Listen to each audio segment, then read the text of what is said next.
Maka kata Allah kepada Nabi Muhammad sallallahu alaihi wasallam, faqsusil qasasa, ceritakanlah kisah-kisah itu, la'allahum yatafakkarun, biarkan mereka berfikir, biarkan mereka merenung sejenak. Selama jantung masih berdetak, selama darah masih mengalir, mereka masih hidup, hati mereka masih bisa diajak untuk berkompromi. Mungkin kalau dinasihati tidak lagi masuk, tersumbat sudah telinga. Mungkin kalau diajak berdiskusi sudah tidak mempan, saking penat dan lelahnya penderitaan. Tapi kisah-kisah masih menyentuh ke dalam hati sanubari manusia. Ada kalanya telinga itu bosan mendengarkan nasihat, muak, jemuh, letih. Ada kalanya akal itu tidak lagi bisa diajak untuk berfikir, susah, payah, karena sudah terlalu penuh dengan berbagai macam maklumat, informasi, penderitaan dan kesusahan. Tapi Allah memberikan jalan lain untuk supaya nasihat itu sampai ke dalam hati melalui kisah. Maka kata Allah kepada Nabi Muhammad sallallahu alaihi wasallam, faqsusil qasasa, ceritakanlah kisah-kisah itu, la'allahum yatafakkarun, biarkan mereka berfikir, biarkan mereka merenung sejenak. Selama jantung masih berdetak, selama darah masih mengalir, mereka masih hidup, hati mereka masih bisa diajak untuk berkompromi. Mungkin kalau dinasihati tidak lagi masuk, tersumbat sudah telinga. Mungkin kalau diajak berdiskusi sudah tidak mempan, saking penat dan lelahnya penderitaan. Tapi kisah-kisah masih menyentuh ke dalam hati sanubari manusia, karena nafas masih berhembus, hayat masih berada di kandung badan. Bagi yang lama tidak juga dikaruniai anak, bacalah kisah Ibrahim alaihissalam yang tidak pernah muak dan bosan berdoa, Rabbi habli minas salihin, berilah aku anak yang saleh. Bukan setahun, bukan 2 tahun, 86 tahun lamanya menikah dengan Sarah, tidak juga dikaruniai anak. Menikah dengan Hajar, anak tidak juga datang. Mereka mengatakan istrinya mandul, mereka katakan tangan mungkin punya anak, karena tulang sudah rapuh, kepala sudah diselimuti uban, mustahil punya anak. Tapi Allah ingin menunjukkan kuasanya. Pagi, petang, siang dan malam dia berdoa, Rabbi habli minas salihin. Akhirnya Allah berikan anak. Bukan cuma istrinya yang muda itu yang melahirkan anak, istri yang dikatakan semua orang mengatakan takkan mungkin punya anak, mustahil punya anak. 13 tahun setelah kelahiran Ismail, Sarah mengandung, lahirlah Ishak.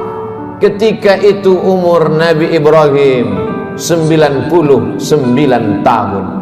Allah ingin menunjukkan kuasanya. Innama amruhu idza arada syai'an ayyaqula lahu kun fayakun.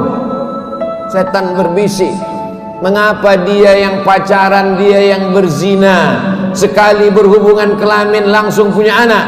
Mengapa dia yang melakukan hubungan tidak halal, tidak ada akad, tidak ada saksi, tidak ada mahar, tidak ada izin orang tua, mengapa begitu mudah? Memang itulah kerja setan. Alladzi waswisu fi sudurin nas la'atiyannahum min baini aydihim, aku akan datang dari depan, wa min khalfihim, dari belakang, wa an aymanihim, dari kanan, wa an syama'ilihim, dari kiri. Memang begitulah kerja-kerja setan dari bentuk jin, syayatinul jinni wal insi. Ada pula setan yang berbentuk manusia, yang kerjanya menghangat-hangatkan hati, memanaskan perasaan, sehingga mendidih bergejolak sampai pada mencaci maki Tuhan.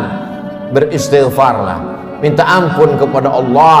Bacalah kisah-kisah mereka, bagaimana susahnya Nabi Zakaria berdoa kepada Allah, Rabbi habli min ladunka dzurriyyatan thayyibah, berilah aku keturunan yang baik-baik ya Allah. Allah berikan keturunan yang baik. Anak itu bernama Yahya, seorang perempuan lama tidak punya anak, namanya Hannah. Dia berdoa kepada Allah, Rabbi ya Allah, inni aku nazartu bernazar laka ma fi batni muharrara, kalau aku punya anak, kalau aku bisa mengandung, anakku ini akan kujadikan muharrara khalisan li khidmati Baitul Maqdis. Dia tidak akan menjadi petani, dia tidak kusuruh bercocok tanam, dia tidak akan mencari ikan di tengah laut menjadi nelayan, dia tidak akan menjadi pegawai kerajaan, dia hanya akan aku jadikan muharrara, menjadi pelayan Baitul Maqdis. Hidupnya hanya akan menjadi pelayan rumahmu ya Allah. Dia tidak ada kerja lain. Kuwakafkan anakku ini untukmu ya Allah.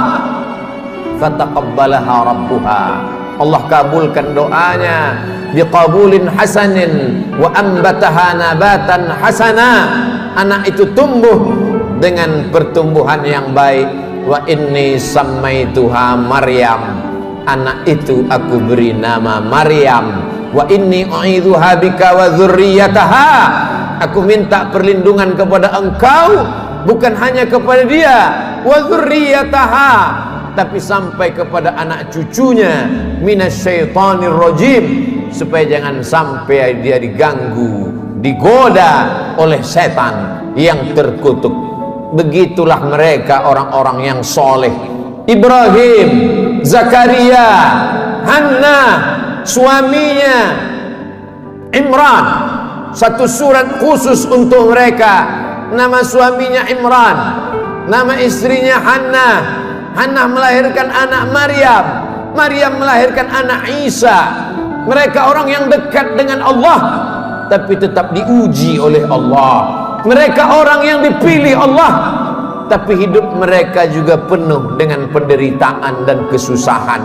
Lalu siapa kita yang baru sekali dua menempelkan kening ke lantai bermunajat kepada Allah, merasa hidup mesti senang, hidup mesti tenang, hidup msti kenyang, padahal kita tak layak untuk menenteng sandal alas tapak kaki mereka. Kita bukan apa-apa dan kita bukan siapa-siapa. Bagi yang hidupnya selama ini berada di istana yang megah dan cantik, penuh dengan emas berlian permata harum semerbak, tiba-tiba tercampak dan terbuang, bacalah kisah Musa alaihissalam. Dibesarkan di istana Fir'aun, lengkap dengan pelayan, makanan pakaian terjaga bersih rapi, penuh dengan dayang-dayang. Sampai akhirnya dia melihat ada dua orang yang sedang berkelahi. Fawakazahu Musa, Musa melerai, jangan kalian bergaduh, jangan berkelahi. Tapi kedua orang ini tidak juga menghentikan perkelahiannya. Fawakazahu Musa, Musa meninju dan memukulnya. Orang yang dipukul itu mati, dan kebetulan yang mati itu adalah masyarakat kelas atas, masyarakat keluarga Fir'aun. Musa takut, dia pergi bernaung di bawah kayu yang rindang sambil berpikir meninggalkan istana Fir'aun yang megah, gagah, perkasa. Ketika Nabi Muhammad SAW Isra Mi'raj, Nabi melihat dari Burak turun ke bawah. Dia lihat ada pohon yang rindang di tengah gurun pasir. Nabi bertanya kepada Jibril alaihissalam, pohon apa itu Jibril? Jibril menjawab, itulah pohon tempat bernaungnya Musa alaihissalam ketika dia terusir dari istana Fir'aun. Ayah tidak ada, ibu tidak ada, istri tidak punya, anak apalagi, sebatang kara terbuang jauh dari istana. Satu-satunya berpegang teguh hanya kepada Allah. Orang yang bersama dengan Allah hatinya menjadi ramai walaupun dia di tengah kesunyian. Orang bersama dengan Allah dia bahagia walaupun dia dalam kesusahan dan penderitaan. Orang yang bersama dengan Allah tak pernah putus asa. Bersama dengan harta akan binasa, bersama dengan kemegahan, kemuliaan, jabatan akan berakhir. Bersama dengan dia, siapa dia? Al-Hayyu Maha Hidup. Bersama dengan dia, siapa dia?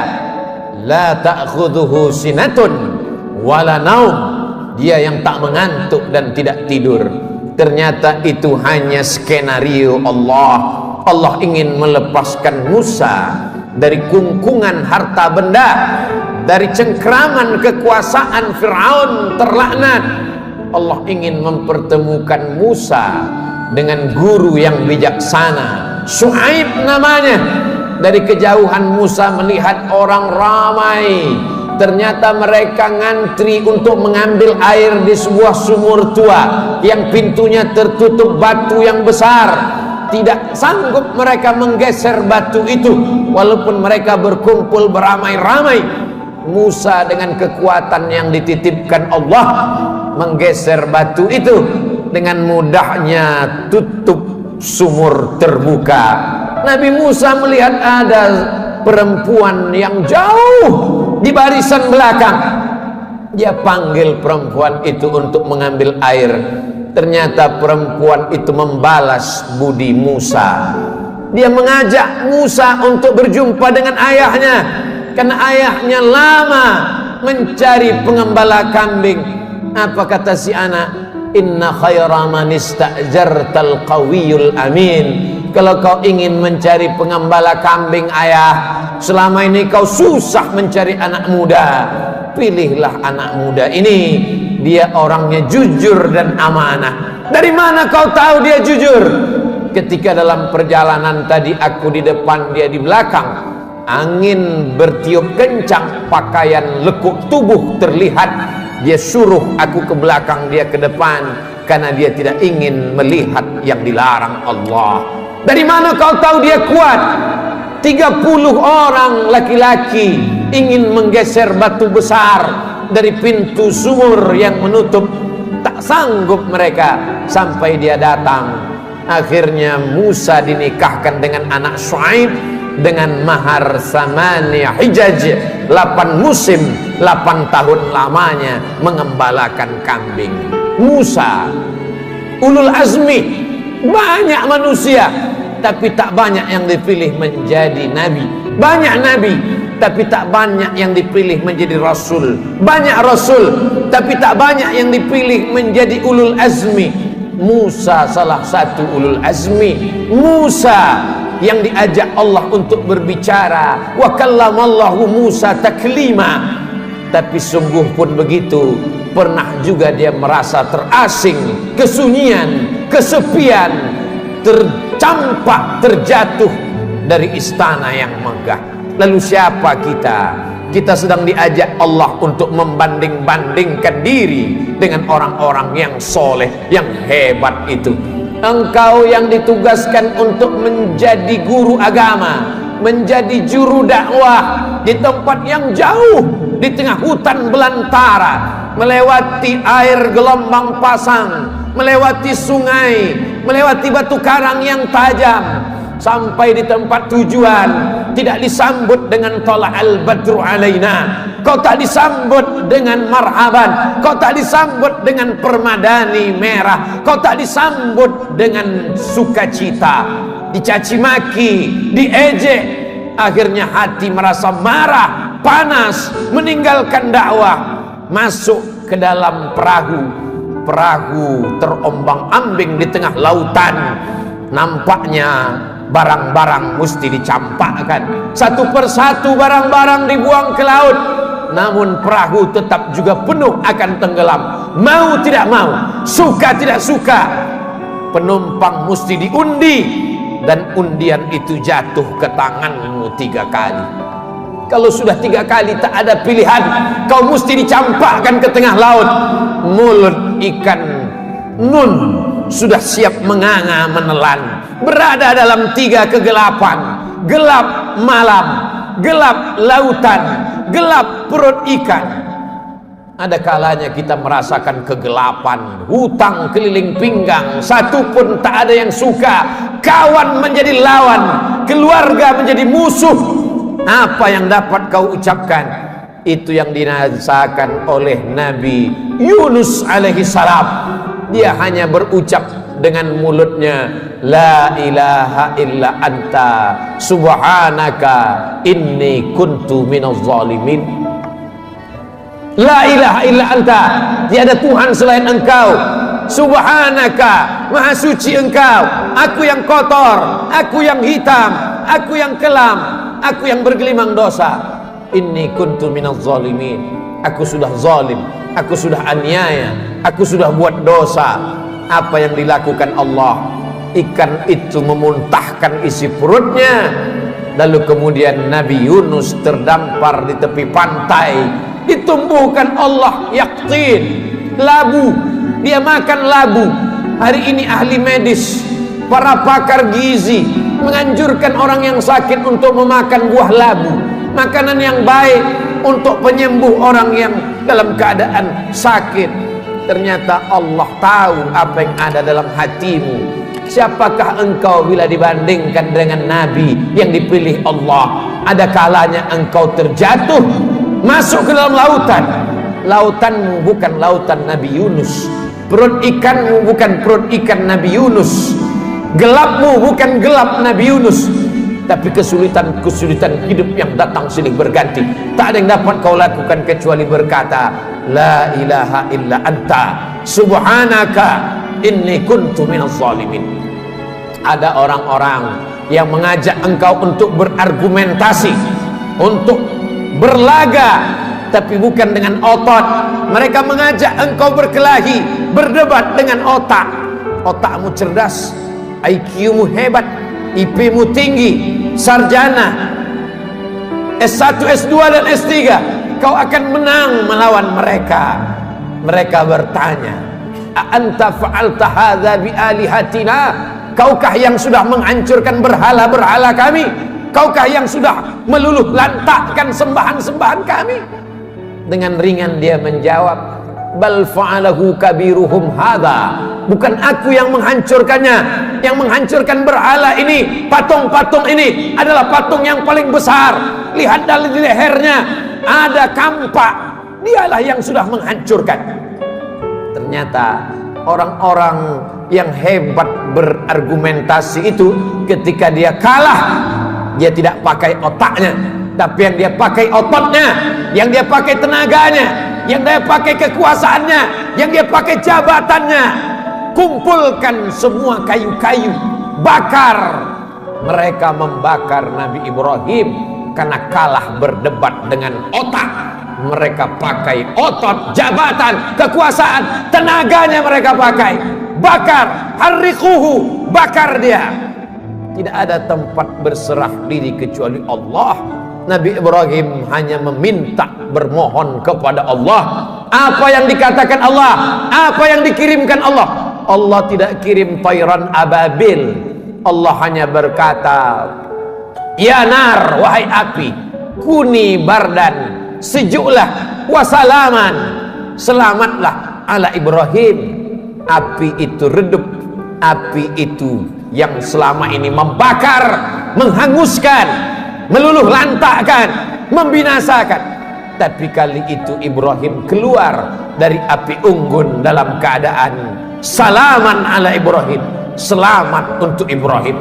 Ibrahim kita ucapkan bukan sekedar pemanis bibir di ujung lidah. Ibrahim kita sebut kama sallaita ala Ibrahim wa ala ali Ibrahim, kama barakta ala Ibrahim wa ala ali Ibrahim. Kalau anakmu mati, ternakmu mati, kebunmu kering kerontang, segala penghasilanmu hilang, tak cukup sampai di situ, penyakit pun datang, orang-orang menjauh, bacalah kisah Nabi Ayub alaihissalam. Adakah Nabi Ayub berkeluh kesah? Adakah Nabi Ayub berkata, aku ini Nabi, kenapa anakku mati? Aku ini Rasul, kenapa ternakku mati? Kenapa kering kerontang? Dia hanya berkata, Rabbi, ya Allah, anni massanyad dur, aku kena penyakit ya Allah, wa anta arhamur rahimin, engkau maha penyayang di antara yang sayang. Tidak ada Nabi Ayub berkata sehatkan aku. Nabi Ayub tak minta sembuhkan aku. Dia hanya berkata, anni massanyad dur, aku kena penyakit ya Allah, wa anta arhamur rahimin, engkau maha penyayang di antara yang sayang. Dia malu meminta kepada Allah, dia malu berkeluh kesah kepada Allah, dia malu. Malu adalah satu cabang dari iman. Malu kepada manusia biasa, malu kepada malaikat biasa, tapi ini malu berkeluh kesah kepada Allah, malu meminta kepada Allah. Itulah akhlak para nabi. Faqsusil qasasa, ceritakan kisah-kisah itu, la'allahum yatafakkarun, mudah-mudahan mereka berfikir. Kembali kepada Al-Quran, baca Al-Quran, baca terjemah, baca kisahnya, menyejukkan hati, menenangkan jiwa.